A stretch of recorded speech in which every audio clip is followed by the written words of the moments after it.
Hello, everybody. It's Mike Yao once again with the Savage Kingdoms role-playing game and Fire in the Head Productions. Thought I would do video number 2, part 2 of the Callings video. So I did a part 1, I don't know, whatever, 5 days ago, something, covering the Callings of the Savage Kingdoms 3rd edition role-playing game, which is this lovely tome right here. This is the core rulebook, in any case, of the 3rd edition of the game. You've probably seen it before and all that stuff. I just like showing it off. So yeah, Callings is a thing, and I'll just go over it really briefly because you guys probably already know all this. But Callings is not quite classes, but well, it's a calling, like it says. So it's kind of a way to do classes in Savage Kingdoms without being super restrictive. You can play a character that doesn't have a calling. You can literally build the character the way you want to. Game mechanically, you're probably a little bit better off choosing a calling. Not only does it give you some thematic stuff to kind of role play off of, to sort of build off of, to kind of build your column, as it were, and putting the skeleton and putting the flesh upon it, but it also gives you some mechanical benefits as in regards to favorite talents and favorite weaknesses. You can save a few points there when you're building your character, and it gives you some starting gear and stuff like that. If you don't have a calling, you start with more money, so you can actually to buy gear. But overall, if you choose a calling, you're generally going to start. You're probably going to be a little bit better off as far as gear goes, particularly if you're one of the callings like Knight or Noble or possibly even Merchant. So yeah, you guys already probably know all that stuff. So last video, we left off at Merchant. We went from Alchemist to Merchant. Those were the first 10 callings of Savage Kingdoms 3rd edition, Savage Kingdom or SK3. And today's video, we're going to do the final 10 callings. Right, because there's 20 in total. All right, so the first one here in part 2 is the Noble, or Noble. So there's a picture of our Noble, very lovely. She could pass as probably a Brithian or perhaps a Norrish or perhaps even more so a Scythian Noble. She has kind of that look.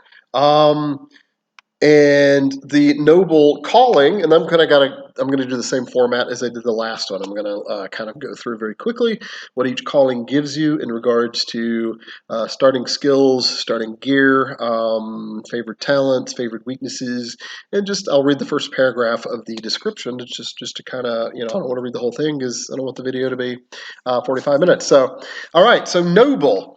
And most of these are, you already kind of know. So Noble, the first paragraph of our Noble says, "This path represents those born of privileged leadership, be it high-born by birthright or those fortunate enough to become ennobled later on in life. The noble class, depending on the specific culture, offers ranks and titles such as Baron, Baroness, Count, Countess, Thane, Jarl, Duke and Duchess, Prince and Princess, and perhaps more." That's actually incorrect. Prince and princess is nobility, so just ignore that. If the backbone of society is the common folk, then surely the scheming mind of it is the nobility, and by extension, royalty. Oh, okay, that's why I put prince and princess in there. In the more barbarous realms, it is often enough to be a champion or a leader of a score of warriors to be recognized as a noble, an even greater feat to be considered a chieftain or jarl. On occasion, attaining great notoriety and leadership as a high priest, chief shaman, or some other typically non-noble profession is enough to be considered noble, and in some of the more civilized or decadent kingdoms, certain titles might make one ennobled, such as gaining knighthood or legally acquired land. And there's another paragraph in there, so actually I almost read almost all of that thing. The race culture requirements for noble is any, because pretty much every culture has some degree of nobility. Some cultures, the idea of nobility is a greater thing, others is not as much, but it's all pretty much there. Optional non-human races can be any except Green Sleer and Red Sleer. The reason they have the exception is because the Golden Sleer are the noble caste. So Green Sleer and Red Sleer aren't meant to rule. Now, if you're playing a Red Sleer or Green Sleer character who wants to become like a lord or some like well-known person, then yeah, go for it. But they're not typically geared that way. Talent requirement for noble is highborn. you might imagine, of which you must still meet all prerequisites. As this is considered a favored talent, you pay 1 less point for it. Then there's a whole bunch of favored talents at list. A good bit of them are battle. This is more of a Dark Ages setting, so nobles were still often at the forefront of in battle. It was their privilege to gain glory in combat and to lead troops. There's some that will still kind of hang back, or maybe, or perhaps are too old, or perhaps even too young to like really do anything on the battlefield. But in general, that's why they have access to a fair amount of battle talents as favorite talents. They have a decent amount of social talents, as you would imagine, being a noble. And a couple subterfuge and other ones. Skills, they start with 17 plus their intellect and skill points, plus gain the following for free. So they start with persuasion level 2, skill level 2, as you might imagine. Persuasion would be used a lot, is a lord or lady. Animal handling, language, lore, performance, resolve, and weaponry melee level 1. You begin with the following items, plus 10 times your renown in silver coins, a minimum of 10 silver coins to purchase any additional equipment if you so choose. So they start with a pretty good package of stuff because they're noble, like riding boots, a fine tunic or shirt, a fine overtunic, fine breeches, fine cape, fur trimmed cloak is an option, a nice leather girdle, a fine leather satchel, a long sword, possibly a warhammer, a short sword, a chainmail shirt, or padded gambeson, padded armor, medium shield or short bow, quiver of 20 arrows, or signet ring. A noble signet ring usually has the sigil of his house on it, and he or her would stamp. They're not all that, but most of them are. That's what the term signet means, to sign, and you would they would imprint their insignia into the wax when they sent messages, and very often. Chariot or falcon or riding horse. So some good stuff to start with. In addition to whatever else you might buy with whatever else other coin you might have. All right, the next calling is pirate. Pirate. Pirate. Arr. Right. Perhaps more commonly called raiders in the north or corsairs in the far east, this calling refers to those so inclined toward a roguish life of thuggery, plunder, and lawlessness on the high seas. If a bandit or brigand is a land-based outlaw, then surely pirates and corsairs are the ones based almost solely on the seas and great lakes in the known world. Often moving, I know it's annoying, isn't it? Often moving from port to port with illegal cargo to fence or bury temporarily before privateers or other forms of authority catch up to them. And there's a couple more paragraphs of description. Racial cultural requirement is any, except for Eridonian and Cairnian, and seldom Kimrethi. Why? Because Eridon and Cairnia are landlocked. It's that simple. Kimrith is not. Kimrith is on the coast, but culturally, the Kimrethi are not big. They'll fish the sea, maybe do some very minor coastal sailing, but that's not really their thing. In fact, one of their favorite talents, racially or culturally, is fear of the sea. So, optional non-human races: Dark She, Mezgin Janari, Green Sleer, and Red Sleer. Talent requirement. So they have to have mariner, privateer, raider, or smuggler, which makes sense. At least one of those. Favorite talents, a lot of battle ones, probably, as you can imagine. Pirates often come into violent conflict. Subterfuge, a good bit, as you might imagine. Stuff like smuggler, tomb robber, raider, privateer, dirty tactics, assassin, feigned attack, stuff like that. Favored weaknesses, disfigured, lame, maimed, honorless, and oathbreaker, as you might imagine, pirate. They start with 17 plus their intellect and skill points, plus gain the following skills for free at character creation. The big one being sailing, level 2, kind of a no-brainer. And they also get like weaponry, melee, perception, endurance, brawling, or weaponry range, level 1, athletics, and acrobatics. They could start with the gear from anywhere from sandals or soft boots to trousers or a vest or a tunic or a shirt, a belt or a 3-yard piece of rope, a buckler, soft leather jerkin, armor. Estoc is a Dark Ages form of rapier, by the way. So the Ismondians are kind of developing this sort of rapier sort of fighting, but it is not technically a rapier. I don't know why I'm French all of a sudden instead of Spanish. So an estoc, and those of you who may already be in the know, is kind of a very triangular shaped blade. So it's kind of like the early form of rapier or saber. Crossbow, dagger, or short bow, and quiver of 20 arrows, or vial of moderate blade poison because pirate. All right, the next one is priest. And here's our priest artwork. Right there. Very cool. The blind kind of warrior dude. So he can also fit in seer, I think, as well. Like the blind seer is kind of cool. And what's cool, even though he's our priest, he's kind of near the pirate section too, with the eye missing. So there's a whole pirate with an eye patch. So there's sort of a double reason he's there. All right, so priest.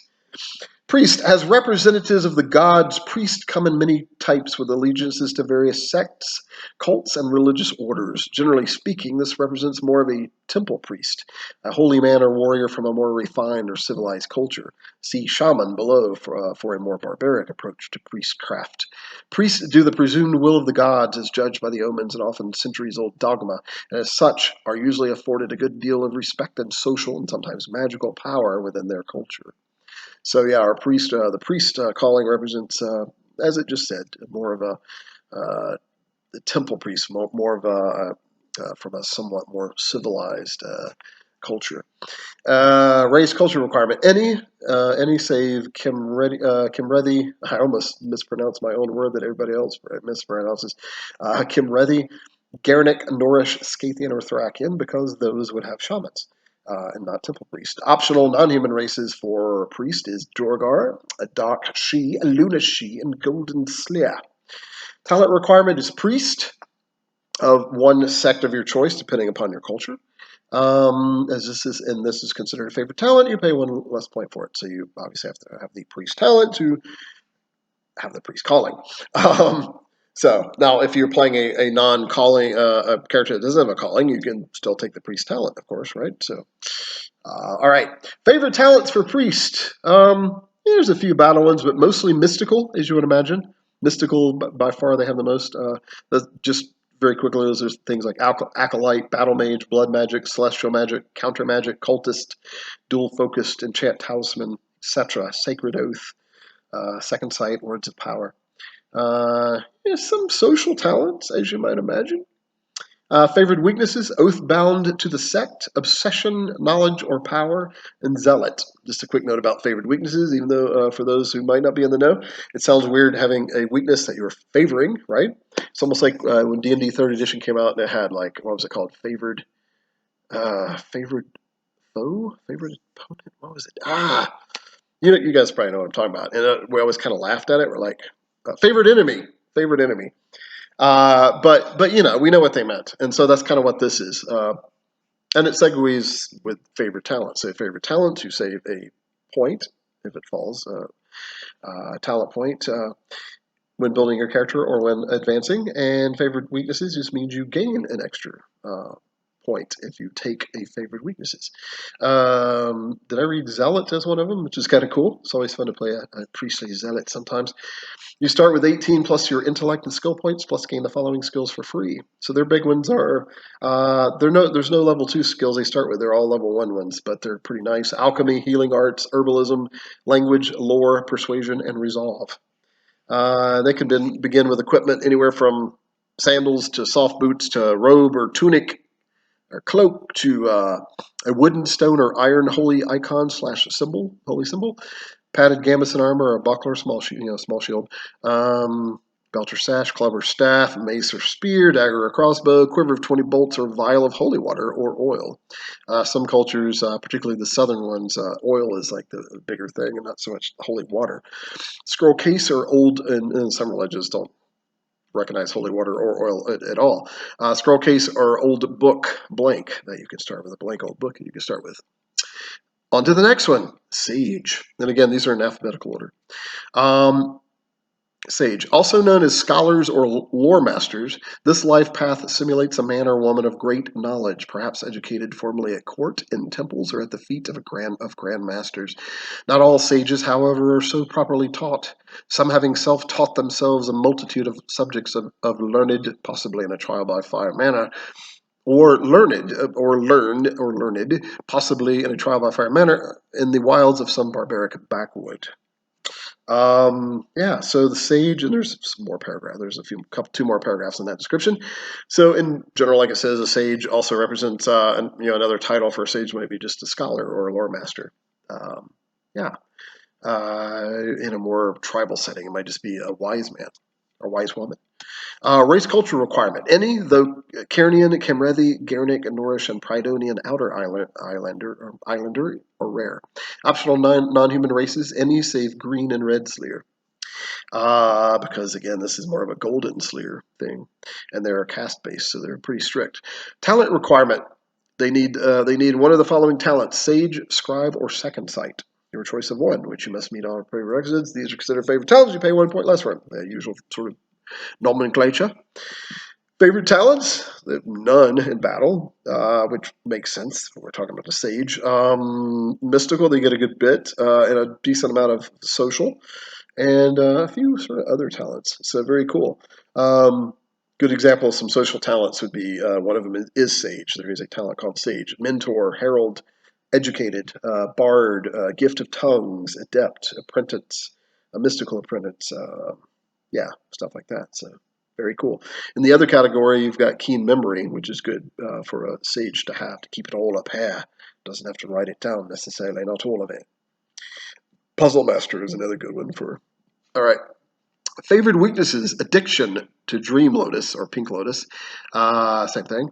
Obsession, knowledge. That's kind of cool. Playing a sage who's obsessed with knowledge. I mean, it almost seems kind of like sort of weirdly obvious, but this is an actual game mechanic weakness and not necessarily just a role playing trait. I mean, it should be both, right? But anyway, skills. They start with 18 plus their intellect and skill points, plus gain the following skills for free. So they start with language level 2 and skill level 2 and lore skill level 2.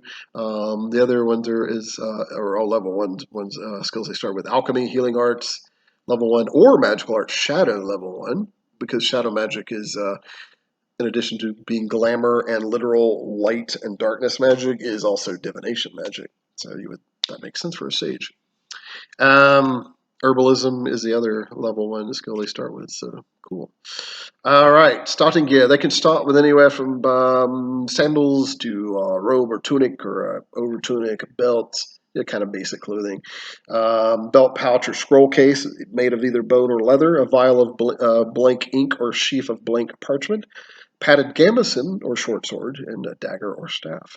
So cool to outfit your sage with. All right, on to the next one. Seer.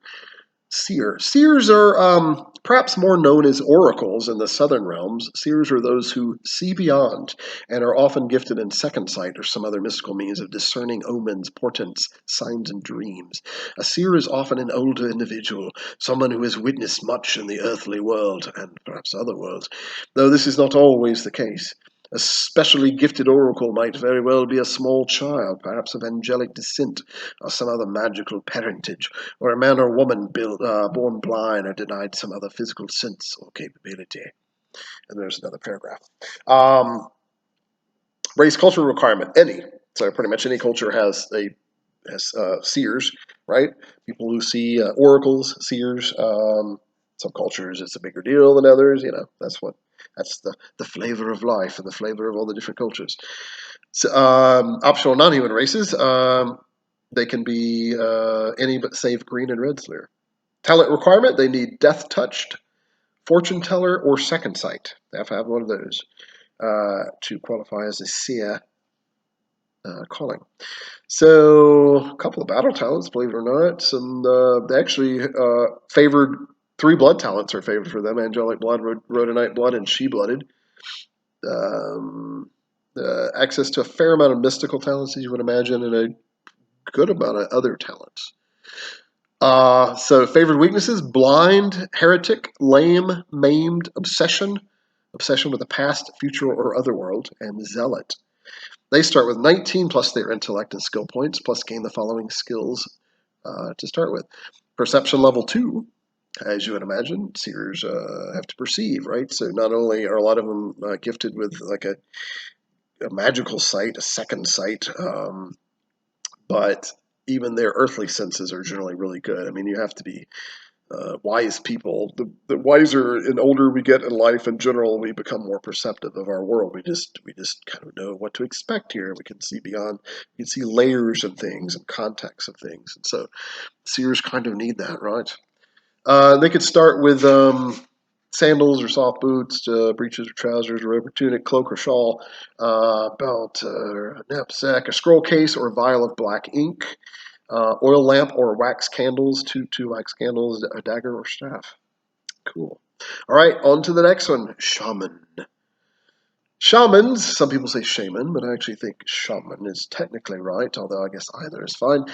To the more barbarian cultures, shamans are those who interpret dreams and the will of the gods, and who often learn the ways of healing, herbalism, and the deeper esoteric knowledges of the spirit realm or spirit world and beyond. They are, as such, the priest of these more primal cultures, attached more to sacred groves and stone circles than artificial temple houses. And there's another paragraph of description as well. Race culture requirement: Brithian, Cairnian, Camrethi, Gernic, Norish, Thoraki. Because again, these are kind of the barbarian priests. Optional non-human races are all Channari and Wild She. And to elaborate on optional non-human, when I say that, most of you probably know this, but if you don't, because non-humans, the non-human races as player characters is completely optional in Savage Kingdoms. So it's really more of a very human-centric setting, which is why it's more of a sword and sorcery, almost quasi-historical feel to it. So to allow player characters to be she or elves or Dwargar or Channari or Sleer is completely up to the game master. So and if they do allow it, it's highly recommended. I don't do it with most of my groups because it usually takes care of itself. Um, Only to allow one or two non, so that they remain rare. They're supposed to. The point is they're supposed to be rare and mysterious. And if you read the lore of the setting, you'll see why a lot of the races are kind of. It's very Tolkien-esque in this sense. They're very faded. Like their time is kind of done for the most part. It's now the age of man or age of humans. So yeah, there we go. Not that they're don't have any power anymore. They certainly do, but they're just not quite the players they once were. All right, so shaman. Talent requirement, you need acolyte or priest, for which you must still meet all prerequisites. Let's see. They get a decent amount of battle talents, because again, these are shamans. These are more from barbarian cultures, which typically are warrior cultures. So if you want to play more of a battle priest, like sort of a wilder, that shaman might be the way to do that. Decent amount of blood talents. Dragon kindred, goblin blooded, lycanthrope, she blooded, and trollborn. A lot of mystical talents. In fact, that's most of them, as you would imagine.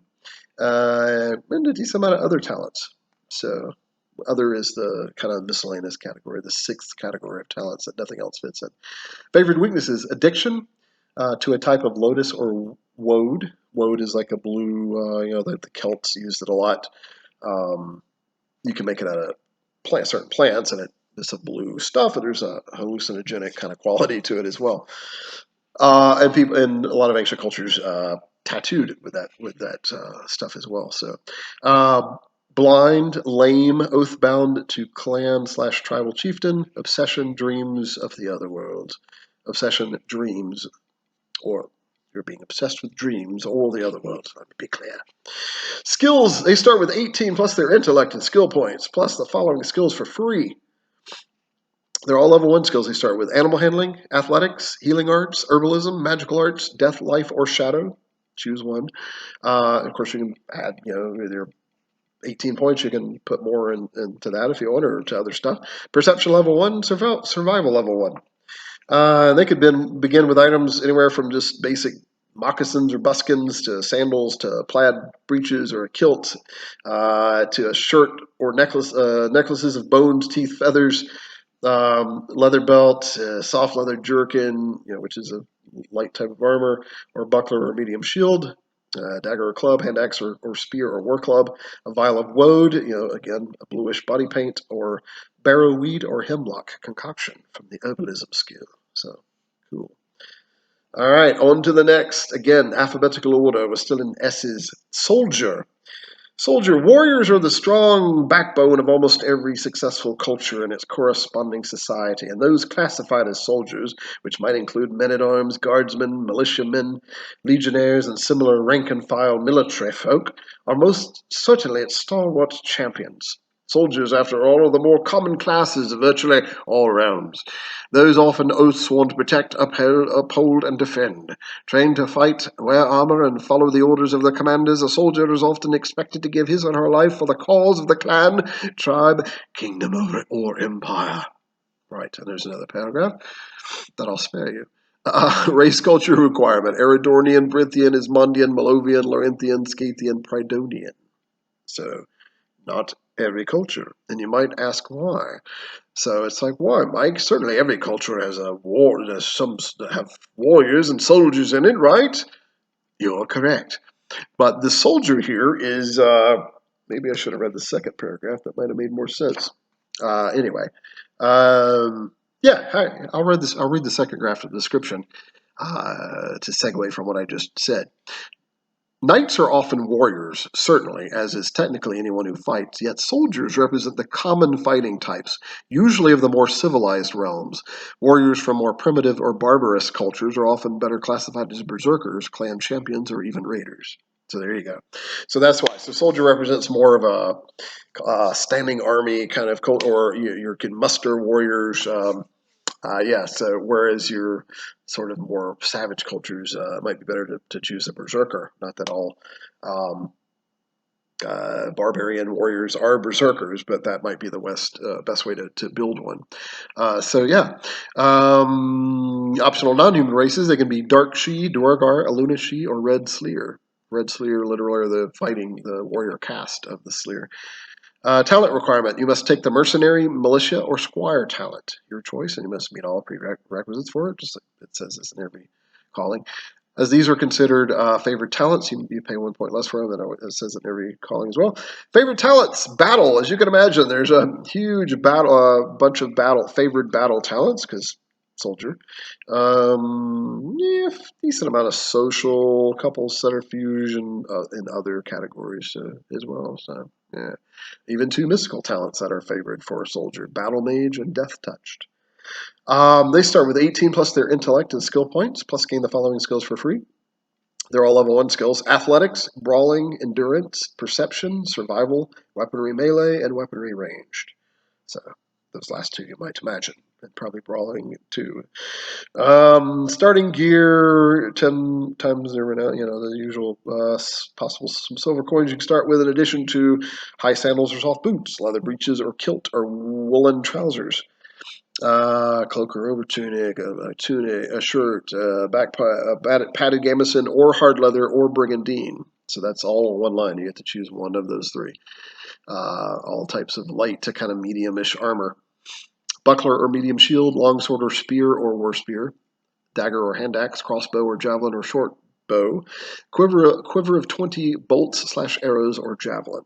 So you get a fair amount of options with the weapons and armor, because I wanted to vary it depending on culture, and there's a lot of different weapon types. Different weapons developed in the Middle Ages for different reasons. The sword was not this is a side tangent, just a note.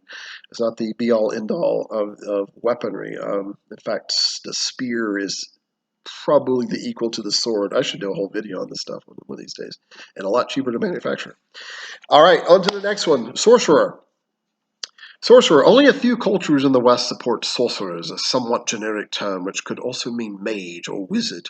A sorcerer, after all, focuses primarily on the workings of sorcery and magicraft, the term sorcerer perhaps being a more common term in the mysterious East beyond the Dragon Sea. Most sorcerers also dabble in alchemy, a largely Eastern science, though not all sorcerers are alchemists, and vice versa. Some muddle in herbalism as well, for the deeper reaches of such lead to alchemy and even to the magical arts. And there's another paragraph. Actually, no, I'm going to read that one because I think there's some good stuff in there. Sorcerers, mages, and wizards are often secretive folk, for in most realms the open use of sorcery is forbidden, either greatly frowned on at best or forbidden by strict law at worst. As such, magicians must either wander the realms as wild mages, those unattached to a tradition or order, or become members of semi-secretive covens, sects, and hidden societies that study and practice these arcane arts. Race's culture requirement. Any, though Brithian, Ismondian, Malovian, or Prydonian are most common. Optional non-human races, Dark She, Alunashi, or Golden Sleer. Talent requirement. So they have to have Acolyte, Apprentice, the mystical version, because you can also be like more of a typical apprentice, so like a smith or a craftsman or something. Or Magic Affinity, your choice. They have to have one of those. For which you must meet all the requirements, blah, blah, blah.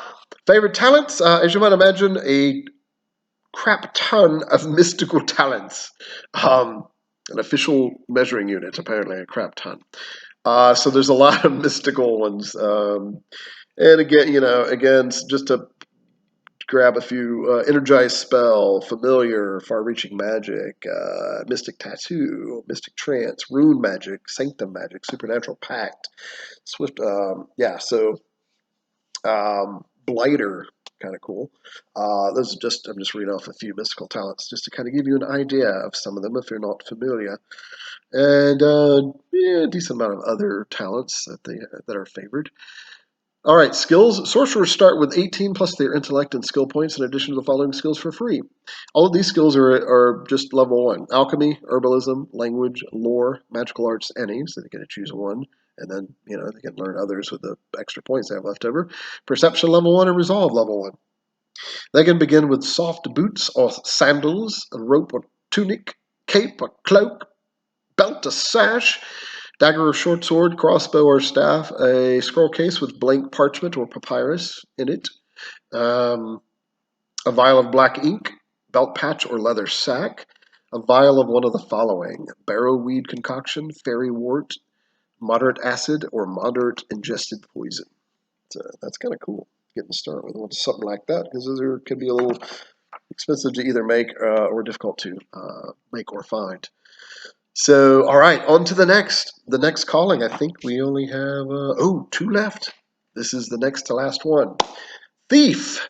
Thief is the next calling. Largely a covert profession or way of life, thieves might also be called burglars, bandits, or more generically outlaws, perhaps depending on the manner in which their subtle and often illegal methods are applied. Regardless, most thieves choose this life path because of either their low birth or due to constant run-ins with the legal authorities of their homelands.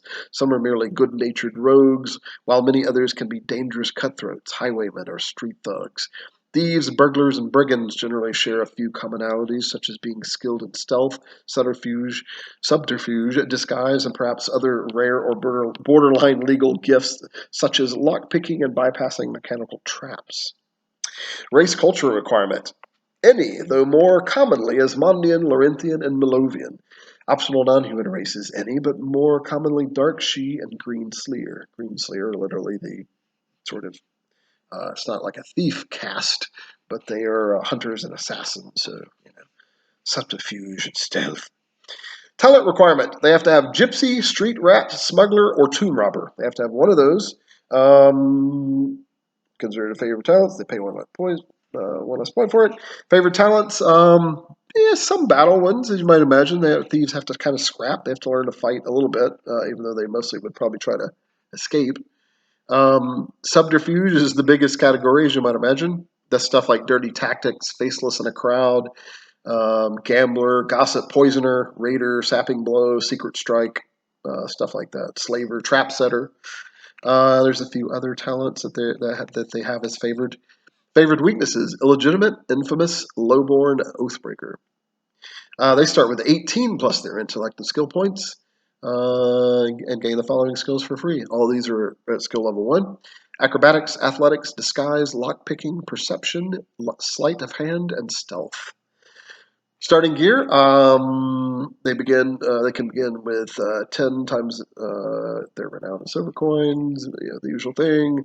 And then they gain the following as well as soft boots or sandals, tunic or shirt, trousers or breeches. Term breeches comes from that.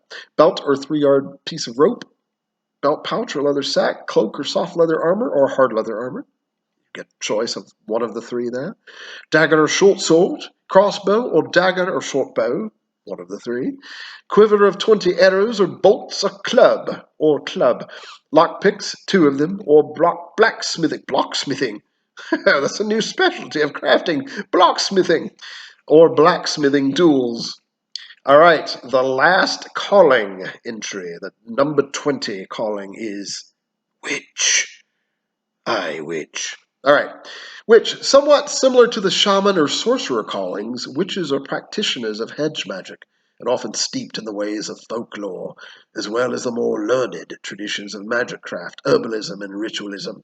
Male witches are often called warlocks, though the term witch generally applies to both genders and, again, refers to one seeking outside approaches to the sorceress arts, particularly in the ways of curses, hexes, and other forms of mystical protection.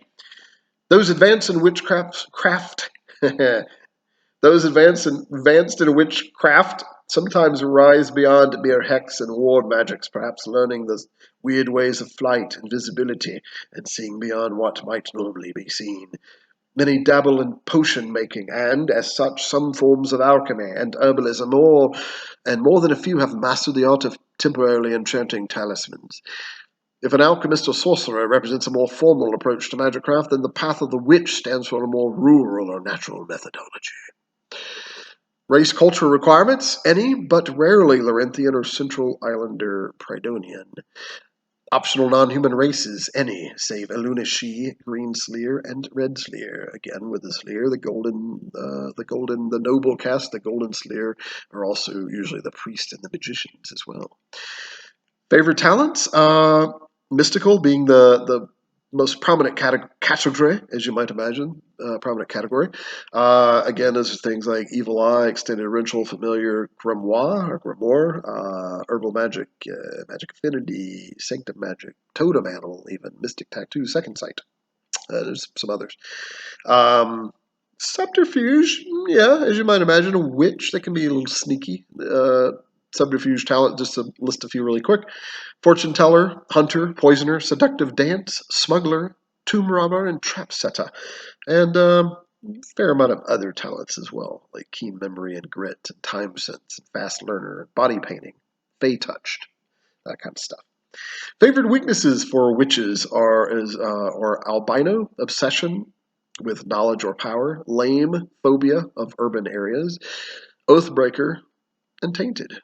They can be quite evil, I suppose. They begin with 18 plus their intellect and skill points plus the following automatically. All these are skill level 1. Alchemy, crafting, herbalism, lore, magical arts, air, death, or shadow, resolve, and survival. So those are the ones they automatically start with, and the other skill points they can build upon those or put points into other skills. Starting gear. In addition to the 10 times their renown and silver coins that they might start with, they get sandals or soft boots, breeches or skirt or / kilt, shirt or tunic, cloak or over tunic, belt or 3-yard length of rope, oil lamp or tallow candles. You gotta have tallow candles as a witch, making it out to baby fat and whatever. I mean, tallow is fat, so.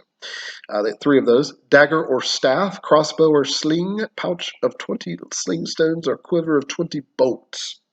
And that concludes the callings of Savage Kingdoms 3rd edition. So thanks for tuning in, guys. Wow, we came in under 40 minutes. That was perfect. The last video, I think, was just a couple of minutes longer, so that worked out really well. Those were the 20 callings of Savage Kingdoms 3rd edition from the core rulebook. There'll be at least 3 more talents in the upcoming Savage Keist. Man, I can't talk today. And I never edit these, so there we go. The upcoming Savage East setting expansion book, which covers the eastern and southern cultures of the couple other continents, and there'll be more talents, and there'll be, like I said, at least 3 more callings and spells and a bunch of other stuff. So, all right, thanks for tuning in. Please subscribe and share and like. I'm really trying to grow this channel. It's kind of growing a little bit, but it's very, very slow. So try to get the word out, and I'll keep posting these on Savage Kingdoms social media and all that crazy stuff. So anyway, thanks for tuning in, guys, and I will talk to you again soon.